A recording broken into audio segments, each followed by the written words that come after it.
Perkenalkan Pak, nama saya Brian Torpe Arnold dari 101 ingin mempresentasikan sejarah komputer dari generasi ke generasi. Sejarah komputer generasi pertama yaitu dari tahun 1940 sampai 1956. Perangkat komputer generasi pertama ini digagas oleh insinyur asal Jerman yang bernama Konrad Zuse. Komputer ini dikembangkan untuk desain pesawat dan peluru kendali. Komputer generasi pertama ini sangat mahal dan besar. Misalnya ENIAC, komputer pertama di dunia ini mempunyai bobot 30 ton, panjang 30 meter, dan tinggi 24 meter. Komputer generasi pertama juga mengandalkan machine language, yaitu level bahasa pemrograman paling rendah yang bisa dimengerti oleh komputer.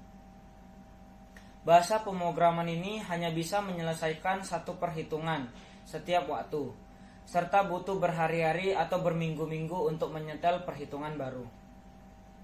Yang kedua, ada generasi dari tahun 1956 sampai 1963. Perkembangan generasi kedua ini ditandai dengan diciptakannya transistor untuk menggantikan tabung hampa. Dengan hadirnya transistor, komputer dibuat lebih kecil, cepat, murah, dan hemat energi. Selain itu, pada generasi ini juga dilakukan pengembangan memori in-magnetic. Secara umum, komputer generasi kedua sudah menggunakan bahasa pemrograman tingkat tinggi.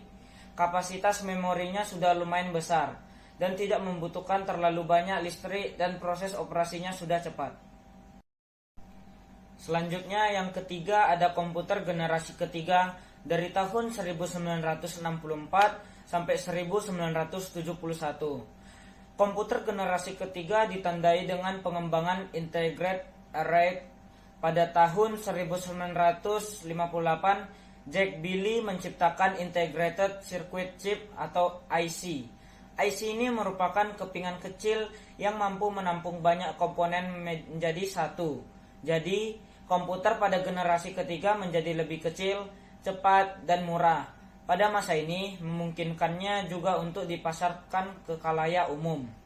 Di sisi lain, komputer pada generasi kedua mulai ditinggalkan karena pemakaian transistor yang membuat komputer jadi cepat panas. Selanjutnya, yang keempat, komputer generasi keempat dari tahun 1971 sampai sekarang. Periode ini ditandai dengan dikembangkannya mikroprosesor yang menyatukan ribuan IC ke dalam satu kepingan silikon.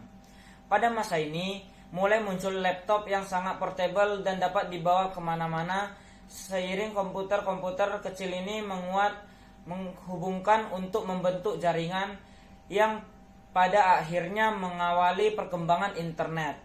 Komputer generasi pertama yang besarnya hingga bisa mengisi seluruh ruangan, komputer generasi keempat sudah muat dalam genggaman manusia. Selanjutnya yang kelima ada generasi komputer yang kelima dari masa sekarang sampai masa depan. Perkembangan komputer generasi kelima ini ditandai dengan munculnya LSI atau Large Scale Integration yang merupakan pemadatan ribuan mikroprosesor ke dalam satu mikroprosesor. Komputer generasi kelima ini juga ditandai dengan munculnya semikonduktor,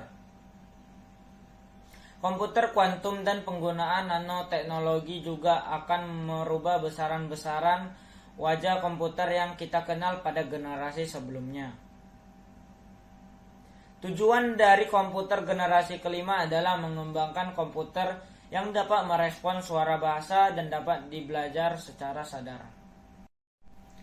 Sekian dari presentasi saya, penjelasan mengenai sejarah-sejarah komputer dari generasi ke generasi. Terima kasih.